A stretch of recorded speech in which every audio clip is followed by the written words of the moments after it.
கர்த்தருடைய பரிசுத்த நாமத்திற்கு மகிமை உண்டாவதாக. வெள்ளை போலம் என்கிற இந்த நிகழ்ச்சியின் வாயிலாக இந்த மாலை வேளையில் உங்களை சந்திப்பதில் எனக்கு மிகுந்த மகிழ்ச்சி. எனக்கு பிரியமான கர்த்தருடைய ஜனமே, இந்த நாளிலும் கூட பிரச்சனை இல்லாத, இக்கட்டு இல்லாத ஒரு வாழ்க்கை நீங்கள் வாழ்வதற்கு ஒரு டிப்ஸ் கொடுத்து தான் இன்னைக்கு உங்களோட பேச வந்திருக்கேன். நீதிமொழிகள் 21ஆம் அதிகாரம் 23ஆம் வசனம் இவ்வாறாக சொல்லுகிறது பாருங்க.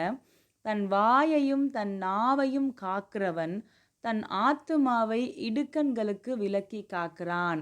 அதாவது தன் வாயையும் தன் நாவையும் வாயை திறக்காம அதை நம்ம காத்து கொண்டோம் அப்படின்னா நம்ம ஆத்துமாவை பிரச்சனைகளுக்கு காப்பாற்றி தப்பு வைக்கிறோம் அப்படின்னு சொல்லி பார்க்குறோம். அப்போது என்ன பேசுகிறோம் என்பதை குறித்து, என்ன வாக்கு கொடுக்குறோம், எதை செய்கிறோன்னு ஒத்துக்கொள்கிறோம், வாயை திறந்து நம்ம எதை பேசுகிறோன்றது குறித்து நம்ம ரொம்ப ஜாக்கிரதையாக இருக்க வேண்டியது அவசியமாக இருக்குது பாருங்களேன்.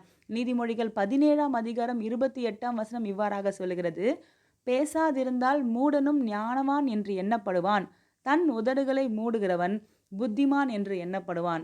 பாருங்க, ஒருவேளை நமக்கு பெரிய அளவில் ஞானம் எதுவுமே இல்லாமல் இருந்தாலும் நம்ம பேசாமல் அமைதியாக இருந்துட்டோம் அப்படின்னாலே நம்ம ஞானவானாக எண்ணப்படுவோமா.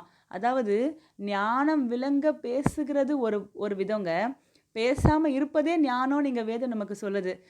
நம்ம பிரச்சனைகளுக்கு காக்கப்படணும் அப்படின்னா, எந்த போராட்டத்திலையும் போய் நம்ம கால் சிக்கிக்கொள்ளக்கூடாது அப்படின்னா, நம்ம சில சமயங்களில் வாயை திறக்காமல் அமைதியாக இருக்கிறது நமக்கு கர்த்தர் கொடுத்துருக்கிற மிகப்பெரிய கிருபை.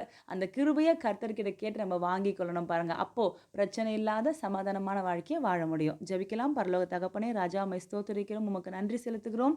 இந்த நாள்லையும் நீங்கள் கொடுத்த ஆலோசனைக்காக நன்றிப்பா.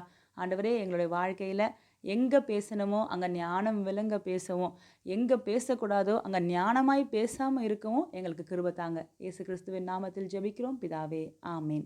தேங்க்யூ. God bless you.